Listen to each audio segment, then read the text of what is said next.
First of all, welcome to Phoenix. It's great to have you all here. As we typically do, want to take a moment and thank our media corps for all you do for our great sport. Whether this is your 38th weekend or your first, each of you play a role in bringing our sport closer to our race fans. So I want to thank you for all you do. Secondly, before we get into this weekend and the season overall, I did want to take a moment to congratulate Kevin Harvick on his amazing career and Eric Almirola. We're super excited to have Kevin in the booth next year. Not exactly sure what Eric's plans are, but I'm sure we'll see him around a racetrack somewhere.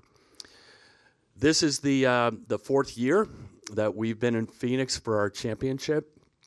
I think this community has embraced our championship.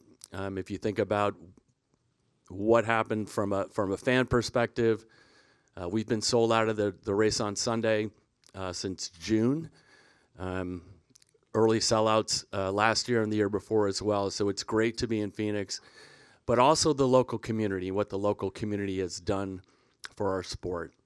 When you walk off the airplane here and you see the city of Phoenix and the pageantry and the displays and whatnot that they have, despite it being a World Series market, we feel welcome here. And we also feel welcome by the corporate community. So a big shout out to Latasha Causey, who's been here a little over a year. I think Latasha and her entire team have done a spectacular job in making sure that this facility looks like it does, which is spectacular. And we're looking forward to crowning 3 champions on their national series with our Craftsman Truck Series, our Xfinity Series, and obviously our Cup Series on Sunday. So 75th anniversary season. I think it has been an extraordinary season on a lot of different levels. I promised Steve that I would not steal all of his portions on the competition side, which he is going to speak to. But I think the competition itself has been, as it was last year, extraordinary. And I think it really is a testament to the next-gen car. And I won't get into a lot further of that because Steve will handle that. I think about this championship, and you think about our racing. So when we crown our champion on Sunday, and we'll talk specifically about Cup right now, we're going to have a playoff system that I believe is the toughest in sports. And if you think about the style of racing that we have and the incredible competition on the racetrack, think about the variety that our drivers had to go through, right? They raced on dirt, they raced on concrete, they raced on asphalt, they raced on short tracks, street courses, road courses, super speedways. Is there another racing series on the planet that can say that? I don't think there is. I think we've got the best racing in the world, and I think it's the most competitive racing in the world. And when we crown that champion on Sunday, that champion is going to be very deserving. And I've heard some things that were people was like, hey, listen, this is gimmicky, and when it's not. It's an incredible, incredible playoff system that rewards the best drivers in our sport. As I think about the 70th anniversary as well, I think in kind of a moment of reflection around what are the key objectives or the key metrics that we have. I talked about competition briefly. I would also go to attendance. So I talked about sellouts here. Had 50% more sellouts this year than we had last year. I think everyone who goes to the racetrack can agree that not only do the crowds look better, and they do, but the energy level coming to a NASCAR race is as good as it's been in a decade. It is our goal to continue to have growth in attendance at all of our racetracks. Other would be consumption. So if you look at digital and social consumption for NASCAR for this year, it's up. Television has been a bit of a mixed bag with the Cup being down low single digits, as well as our Craftsman Truck Series, low single digits, and then the Xfinity Series being up. I would say that we haven't had great luck, particularly in the first half with weather. Weather wasn't our friend, but I'm super excited to get us back on the growth pattern from a television perspective next year, because we'll have lower comps than we did this year. So excited about that. I think that NBC came back in a powerful way, and those metrics being up. So if you consider back in March, we were down 15%, and now we're down mid-single digits. We're happy with where that is. One thing I want to talk to right up front, and I'm sure there may or may not be a question on this, is where we stand with our media rights. Our media rights, the amount of interest in attaining our media rights for 25 and beyond exceeded our expectations. It is our expectation that not only having a great result with the CW, with our Xfinity series, and what's going to be an incredible 33 race schedule on broadcast television, we believe that we're going to have a very strong result with media partners that will look at a combination of broadcast, cable, and streaming to some degree. What that looks like, I don't know. Are we getting towards the end of this process? We are. Did I think that we would have a result earlier? I did. But we haven't. It's an incredibly competitive marketplace. But with that said, I want to assure all our race fans, anyone who's listening, and certainly the media corps here, we have had tremendous interest in our sport from a media rights standpoint. The next one I want to talk to is charters. I'm not going to get into the negotiation, but I will give you kind of where we are to the degree that I can without getting into too much specificity. If you would ask the race teams, do we think we're making progress with NASCAR on where things stand and the extension of our charters? I think our race teams would say yes. We understand that race teams want three things, and I'll talk about charters specifically or Cup specifically, but honestly, it's the same thing for Xfinity and trucks. So if you think about race teams, what do they want? They want to be competitive on the racetrack. They want to make sure they're break even or profitable, right?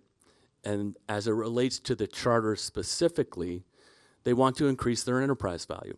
So I won't get into numbers about where we stand from an enterprise value standpoint with our charters, but I would say this, when the charters change hands at the end of the year, and we know at least one will, there'll be a significant multiple that race teams will have from a charter enterprise value standpoint. And again, as I said, Xfinity and trucks want the same thing, right? They want to make sure that they are competitive on the racetrack and that there's an opportunity to seek profitability. I think that goes into what will be my last area, which is industry collaboration. On a lot of different fronts, and Steve can talk to this, the collaboration with our industry has never been better. Whether you're talking about OEs, you're talking about racetracks, you're talking about teams, or you're talking about drivers, there is an energy level, an excitement level that we are moving together as one. If we're going to optimize the growth of this sport, we need to continue to do that in 24 and 25 and beyond. And we are putting plans in place to make sure that we do that. So charter extensions, in addition to having fast race cars coming to the racetrack to be competitive, we need to make sure our race teams are helping to grow the sport.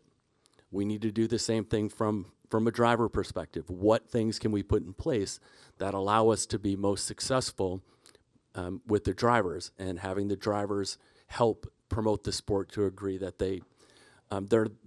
they're not doing today, and we think there's room there. And then as it relates to the racetracks, to make sure our racetracks are also putting their best foot forward, whether the racetracks that we own or Speedway Motorsports or independents, and the collaboration there has also never been better. Can we do better? We can, and we will. And lastly, I wanted to, before I turn over to Steve O'Donnell, acknowledge Steve and Steve's leadership for this sport. Steve currently oversees competition, strategy, and innovation, our racetracks, international.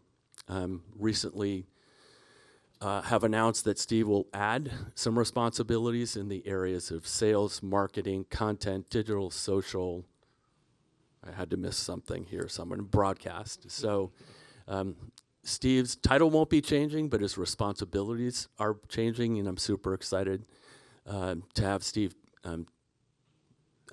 take those additional roles. And the last thing I would say, just so I can embarrass Steve, today is Steve's birthday. So please be nice to Steve when you ask questions. Over to you. Thank you, sir. And I would echo what Steve said. The time and energy not lost on us, how many races we have through all of our portfolio of races. I saw some of you even over in France, covering Garage 56 and Le Mans. Huge effort.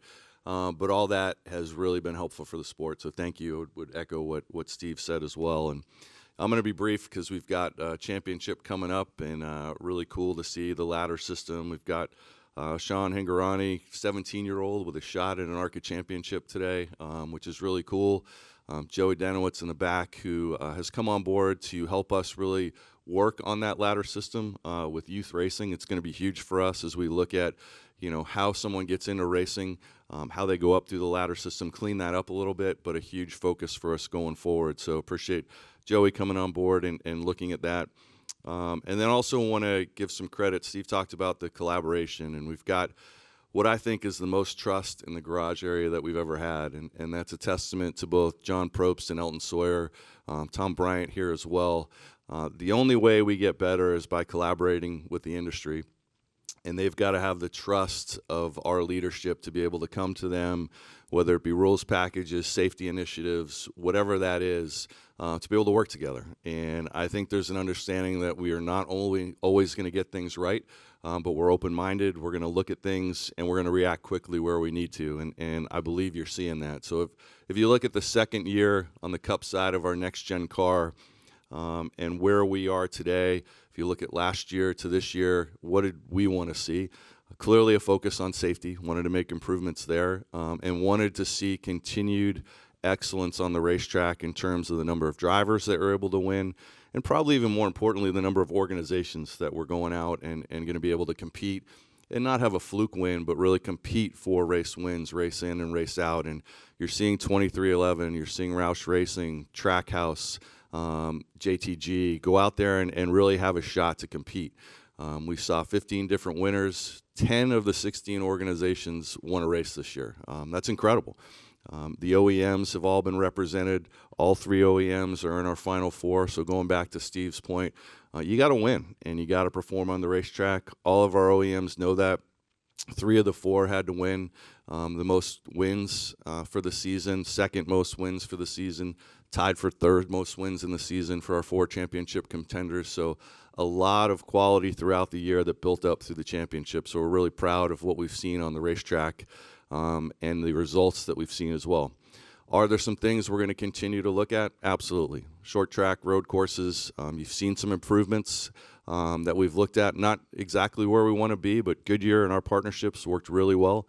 The drivers will be meeting with Goodyear today. I believe John said it at 5:30 to continue to work together on the race and the rules package around our short tracks and road courses. A lot of different things we're going to look at, both from an efficiency standpoint for the race teams and then what you see on track as far as quality of racing. But certainly like the momentum we're seeing. Really important that we saw what we did at Martinsville, competitive race, and that's the momentum we want to continue to build on. And then probably the last piece I want to address is, a lot of questions last year, rightly so, on the safety aspects of the car. And the work by Dr. John Padillak and the teams together, collectively talking about what we've learned, what we could do, and quickly reacting to new parts and pieces on that car, the front and the rear clip. We had 2 really, really severe incidents this year, and that car held up. And we were able to learn from that. And as I've said and will repeatedly say, and I think everyone on our team will say, it's an endless journey for us. We want to be at the forefront of safety. We're going to continue to learn.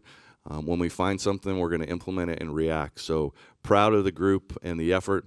And I think most proud of all 4 championships here and the quality of drivers we have, not only in the ARCA West Series, but you look at trucks, you look at Xfinity and Cup. Really exciting group of drivers coming up, both young and some seasoned veterans, but the future's really bright when we look at the ability that these teams have and the momentum that they're bringing to the sport, not only for our championship, but for years beyond. So with that, I'll hand it back over to Eric. All right. Thank you, birthday boy. All right. So we will take your questions. Just remind everybody, try to keep it to one question. Also say your name and your outlet. All right. So we'll start with Jordan Bianchi. Jordan Bianchi, The Athletic. Question about charter negotiations, and I got a quick follow-up. When you look at the deal, when ideally would you like to see a deal completed by with the teams? Well, I think the first thing we need to do is get through our media rights, Jordan. And I think the race teams have seen that. With that said, we're currently having discussions with our race teams. So we had a meeting last Wednesday with a team owner council where the entirety of the meeting was about charters and charter extensions. And, you know, we've acknowledged that we want to change the paradigm for our race teams. And we need to make sure our race teams are profitable. We need to make sure our race teams are competing on the racetracks. And we are interested in having their enterprise value climb, as I had said earlier. So no timeline, but we are, as we're finalizing our media rights, we are talking about other portions of what our charters would look like that are not financial. One of the sticking points during the negotiations is about the length of the contract that would be with the teams. The teams have said they would like it in perpetuity. My understanding is that NASCAR maybe is not in favor of that. So is NASCAR okay with teams having franchises, you know, forever, or would you like to see a cap on that? And then if not, why would you want to see a cap on that? So we won't get into the negotiations specifically, Jordan, but I would say that I'm confident that the teams in NASCAR will come to an agreement that's going to be fair for race teams, fair for NASCAR, and help grow the sport. And I think that's what we're going to do. All right. Next, we'll go to Bob and then to Dustin. Bob Pockers, Fox Sports. And talking about the short track and road courses, you've tried a lot of things. One thing that you haven't tried is to increase horsepower, yet that is what money drivers often say needs to be done, and it sounds like at least some of the engine builders are open to it. So is that under consideration at all, and why or why not? I think everything's up for consideration, Bob, and we've proven that. You got to factor in, you know, what are the costs involved as well, right? It's not as simple as just upping the horsepower. You better be ready for all your OEs to be on board. It better make sense for any potential new OEM and new technology, and it's not just a short-term answer. So for us, I think, you know, we're going to look at shifting specifically around that at our next test and see what we can do. So there'll be variations. There'll also be some aero things we do with the underbody. I think there's some things we found in Richmond from an aero standpoint that could work as well. So nothing to report, Bob, in terms of yes, we're going to do that, but open to everything. But I would say short term, more around shifting and the aero package. Okay. Dustin? Dustin Long, NBC Sports. You guys have talked a lot about interest internationally and wanting to go internationally, and there was a lot of talk about going to Montreal this year, other than for next year. Why is NASCAR not going to Montreal next year, and when is it likely is that opportunity still open, or what does the future, what does 2025 look like internationally? Yeah, I think 2025 and really beyond look like there's a number of opportunities. So when we looked at Montreal, absolutely there was interest on both sides, and I wanted to dispel kind of some of the rumors that were out there that Iowa came in place of Montreal. It's not the case. In an ideal world, we actually wanted to potentially bring on both racetracks. And I think when you look at our sport and the ability to go into a marketplace, really grow the sport, we want to make sure we have all the levers in place to not just kind of come in and out. We want to build NASCAR within that particular country or marketplace. And as we continue to talk in Montreal, we realized that, you know, probably a little quick to be able to make that happen. And in the meantime, there's been a number of discussions, not only in other areas in the U.S., but other opportunities in North America and outside the U.S. So for us, it was a little bit of a pause, and let's evaluate all of those opportunities together, and look at what's in the best interest of all of our fans for 25 and beyond, to make sure that we put the most exciting schedule together possible. Okay. Next, we'll go to Kelly, and then Lee, and then Nate. Kelly Crandall, Racer.com. I guess this would be for OD as a competition question. Steve, there's been times this year where there's been some issues with the officiating in the tower, some inconsistencies. Brad or Elton has admitted that on SiriusXM a few times. This offseason, is there going to be some time to review or just take some steps to try to button up what's been going on in the tower to not have as many of those issues? So I would take a little bit of issue with as many of those issues. I think as a sport, I'd put our officials up against any sport in the world. And I'd also put our officials from an integrity standpoint up against anyone in the world. When they make a mistake, they don't hide. They go to the media, they go to a race team, and they correct it. Doesn't happen in all sports. So do we want to get everything right? We do. But I would remind everyone, there's no timeouts. There's no going back to New York to review something. You're racing, and every second of every race you got to make a call. And you got to be able to defend that. So what I'm proud of our folks is they're able to come in and defend the call they made. And if we made a mistake, we're going to address it. We meet every Tuesday. We go over everything that happened in race control. We talk to the drivers. We talk to the owners. So we want to be perfect for sure, Kelly, but we're not going to get everything right. We're not going to get everything right in 24 or 25 as well. But I promise you that the best interests of getting it right every single second of every race, it's always our goal. Okay, we have Lee next. Lee Spencer, CatchFence.com. To follow up on Bob's question with the short track package, would you be up to just having something other than a one-size-fits-all type of car to improve the product on the short tracks and the road courses? And if that meant a different engine package in that car or different aerodynamic parameters for that car, is that something that NASCAR would entertain? Yeah, I think that's one of the things you saw with the test, looking at the underbody of the car. If there's certain areas we could remove on short tracks and road courses that would make an improvement, we would absolutely do that. Okay, we'll go Nate, Claire, and then Jeff. Nate Ryan, NBC Sports. Not sure which Steve would answer this, but my question is about Fontana. Yeah, probably that, Steve. We've recently seen visual evidence floating around that the demolition of the 2-mile oval in Fontana has begun. Can you confirm that? And can you also provide an update on if the plan is still to put a short track there, if the parameters of that layout would still be like a Richmond, Bristol, Martinsville hybrid, and if that's going to happen, what's the target for a completion date and opening? So I like the three-part question, Nate, but at least they're all together, right? A common thread, right? So I will take this one. I would say yes. I will confirm that demolition has begun. I would say that we are still planning on building a short track in Fontana. What the timing of that, I don't know. This isn't the best time to be building based on inflation, the cost of capital, et cetera. But our intention is to continue to be in the Southern California market. That for 2024 will be at the Coliseum. So, but it is our intention to build a short track in the Inland Empire. Would it install the same layout parameters? I think it's going to be a short track. It'll be most likely be a half-mile racetrack. What exactly that looks like, but we've got renderings, we've got what it looks like. That we are ready to go when the time is right. Will you be there in 25? That's a good question that we're not ready to talk about, Nate, because we're not going to talk about the 25 schedule. Steve alluded to a couple of things that we could potentially look at, but the Southern California market is important to us. Okay, we'll go to Claire, then Jeff, and then Jenna.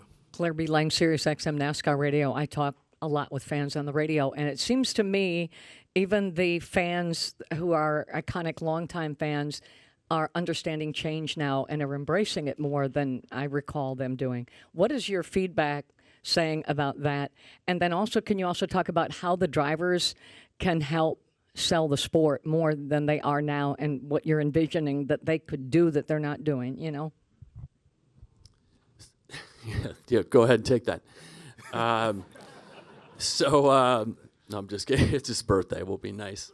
Let me start with the latter, Claire. So I think that what can drivers do? I think as we look forward in 24, 25, and beyond, and this was a question that Jenna asked last year with respect to, quote, driver star power, right? I think for us, we've got our drivers are fantastic. They're interesting. They're, heroes when they get into the race car. We need to expose them in a greater way to both existing fans and nurturing that relationship with our existing fans and future fans. How do you do that? Well, one of the ways we can do that is we have a brand new production facility that we're building out in Concord next to our R&D facility, which will have two main components to it. Will be kind of the live broadcast component of it, and then something we call NASCAR Studios, which essentially is content. So we think the opportunity to create content, interesting content, whether it's short form or series like what we're doing with Netflix or whatever that may be, to serve fans where they are is an important component to it. Because our drivers are, they're cool, they're interesting, and we think we've got the best racing in the world. So all those combinations together, we think will allow our drivers to build their own brands. If we build our driver brands, then the sport's going to have the best success for long-term growth. And your first question with respect to the racing, is that what it was, Claire? Fans. Understanding change that they used to really. Yeah, I think that's fair, Claire. So I think for every Chicago street race that we've done, you juxtapose that with North Wilkesboro and the All-Star race. I would say those two events were fairly significant events, but very different from each other. So 80% of the people who bought a ticket to the Chicago street race had never been to a NASCAR race in their life. I would suggest that if you went to North Wilkesboro, you probably had a number that was like 80 people had never been to a NASCAR race. It's a very different animal. That's okay. And why wouldn't we want to do that? And you think of that short track in the hills in North Wilkesboro or Wilkes County, and a major metro downtown in Chicago, I think that's a cool thing. So yes, I listen to your show often, and you hear race fans talking about that. Hey, maybe Chicago street race wasn't everyone's cup of tea, but it was interesting after we announced Chicago, with our research, the number of fans that said, oh, that was a whole lot better than I thought it was or it would be. That's an important thing too. So we're trying to serve over our 38 weekends across 3 national series, all kinds of opportunities for fans to be engaged in our sport. And I think that we do a better job than most sports, honestly, at listening to our race fans. What's important to them and how do we serve them? Because it's important to us. I would just add one thing that I think we really want to focus on going forward too with our broadcast partners and others is just how hard this sport really is. And I think for some of the new fans coming in, there's not a lot of difference between our quote unquote fans who have been with us for a long time and new fans.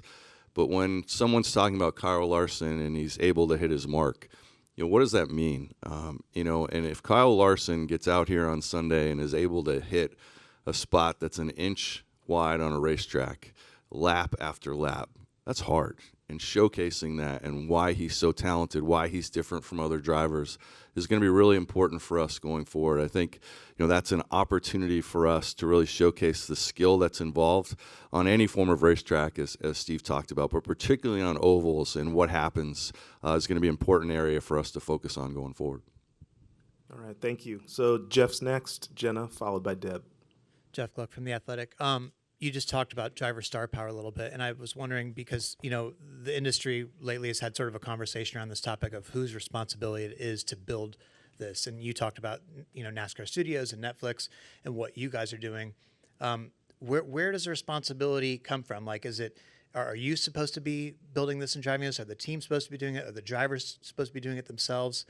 who is lacking in that area, and what needs to happen to make that better? Listen, I think we all need, the answer is yes. All the responsibility is with NASCAR. The responsibility is with our race teams. The responsibility is with our drivers. And I don't. I think that as we move forward, putting things in place that will allow for this success there is important, because we will not optimize our growth if the entire industry doesn't come together. And I include racetracks in that too, which is why I included that in my upfront. It's important to grow driver brands. And listen, I've heard from others that from the race teams saying, hey, we want to build our own brands as race teams. I'm for that too. If Hendrick Motorsports can build Hendrick Motorsports and it leads to more engagement from our race fans, I love that. But I do know that drivers becoming more popular, increasing driver star power, is absolutely going to grow the sport as well. And so we need to make sure that we're putting things in place that will allow that to happen. Okay, Jenna, Deb, and then Chris. Jenna Fryer, AP. Thank you, Steve O'D, for spending part of your birthday with us. I know it was great. Shockingly, I'm stuck here. I was going to ask you about star power, but I think that you're just going to answer the same way. So I'm going to try, though. Yesterday, unprompted, Blaney said to us, he said, unfortunately for you guys, there's just no drama. There's just no excitement. It's just the four of us. There's no bad blood. And then Dale Jr., I think the phrase he says is these four guys are just not very dynamic and aggressive. How do you overcome that? I know you've been talking about the energy on site is good at events, but when you've got the participants and the people here saying, yeah, all right, these four could have been more dynamic, but this is who we're stuck with. How do you overcome that? Oh, you get it.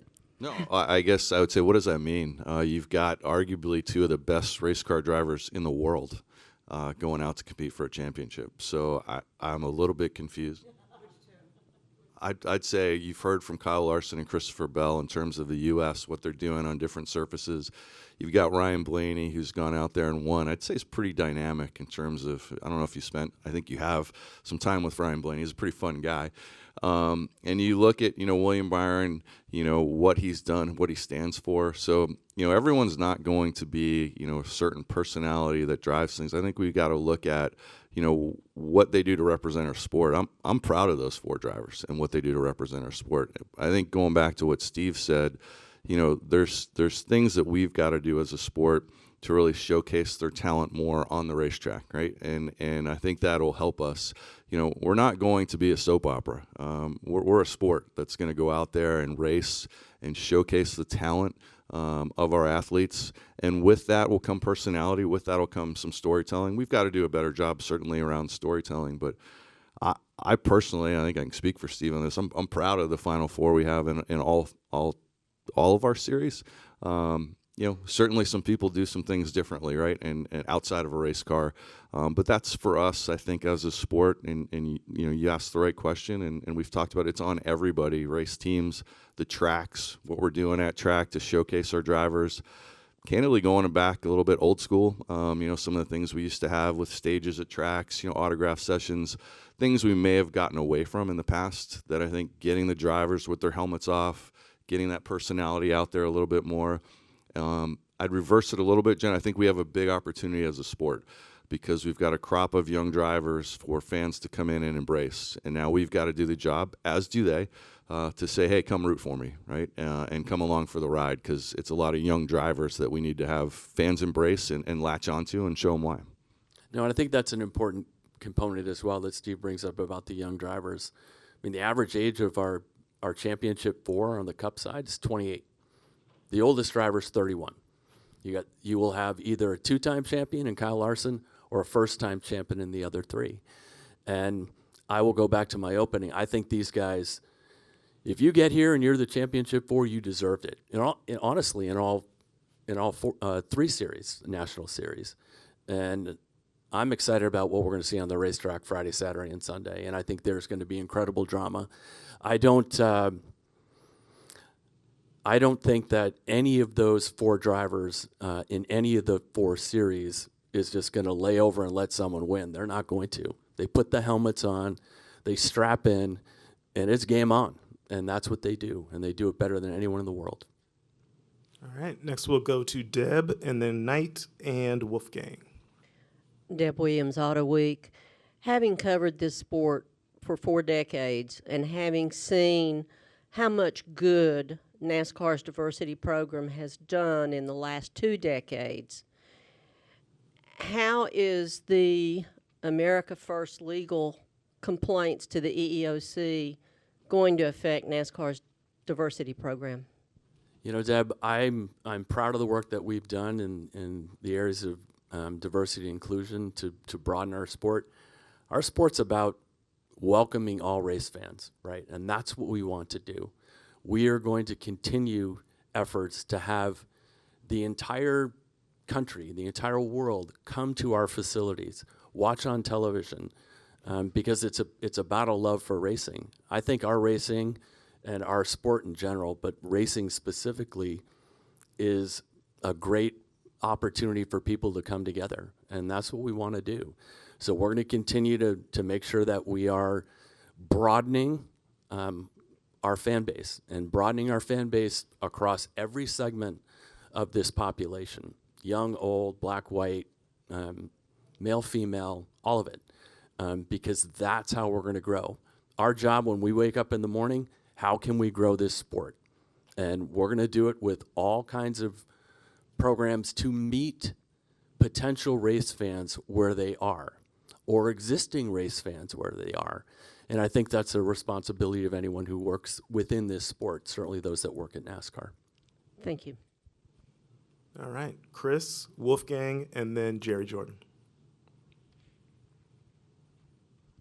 Chris Knight, catchfans.com. This question is for OD. We saw that NASCAR brought stage breaks back to the road courses at the Charlotte Roval in October, and I was just curious if that motion was going to continue into 2024, and we see stage breaks be back on the road courses. Yeah, first of all, good to see you back here, Nighter. I would say that we are strongly looking at that. I would say 99% there will be some type of stage break, but we do want to look at the incentives during the race. There was a lot of challenges from the race teams, of strategy and who stays out or points, and I think we want to take some time with the teams and drivers to figure out what's the best use of that. Maybe looking at the point system as well, but would anticipate stages for sure. Okay, Wolfgang, Jerry, and then Utter. Wolfgang Monzer from Germany, Rennsport Press Agency. Steve, a question for Steve O'Donnell. If I understood you correctly, you said earlier there is a possibility that NASCAR leaves the American continent to race somewhere else in a foreign country. If so, this required a cooperation with the FIA over in Paris. Can you tell me how is the cooperation with the FIA, especially on the safety side of construction of race cars, including NASCAR Cup cars? Yeah, I would say, first of all, really proud of what we've done in North America in terms of safety and working with the FIA. But, we go through ACUS. We have great cooperation between NASCAR and IndyCar and all of the forms of motorsports in the U.S. I think you're seeing some of the technology we've actually come up with be utilized now in other forms of racing, which is terrific to see. So for us, it'll be a delicate balance depending on where we go. Closer relationships with certain FIA leaders in specific countries, and some we've got to get to know. So we'll continue to look at what forms of racing we would bring outside the U.S., what technology is under the hood. A lot of opportunities for us as a sport, be it alternative fuels, electric, hydrogen, everything's on the table, which is unique for, I think, us as a sanctioning body in terms of, having that Garage 56 program, having our next-gen car designed specifically for all kinds of different power units. So we're excited about the opportunities and can vary those depending on where we're at, country or continent. All right, next we'll go to Jerry, and then Jim. Jerry Jordan, kickingthetires.net. Odie, for you, a year or so ago, there was a lot of talk about EV cars, and then that kind of shelved. But my understanding is you guys have made some great strides in that department. Can you elaborate on, confirm what's going on there? Yeah, a lot of work's gone on at the R&D department around EV. We have a car. We have an alternative body style with that car. I would not look for us specifically to go racing with it. I think you could see it showcased at certain events next year, but there's other forums that we want to look at. I'm actually headed to Japan Thursday to go look at hydrogen racing specifically. So we've got a contingent heading over to Japan to look at that. So we want to kind of test each and every form. Really excited about what our teams put together around an electric car, but again, wanted to just showcase that to the fans and then explore other technologies as well. And a quick follow-up for either one of y'all, because y'all both addressed it in the past, but in 2017, you guys said there's increasing excitement around NASCAR. We continue to have ongoing dialogue with a number of auto manufacturers about their interest in joining the sport. Where do we stand with OEMs so many years later now?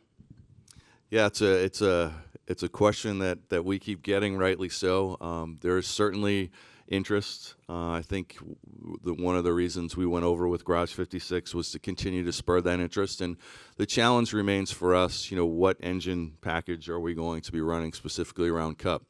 So the good news is all of our existing OEs are very open to dialogue now about where the new technologies are going. And I think as everybody here reads about the auto industry, it's in flux, right? There's a lot of technologies being looked at.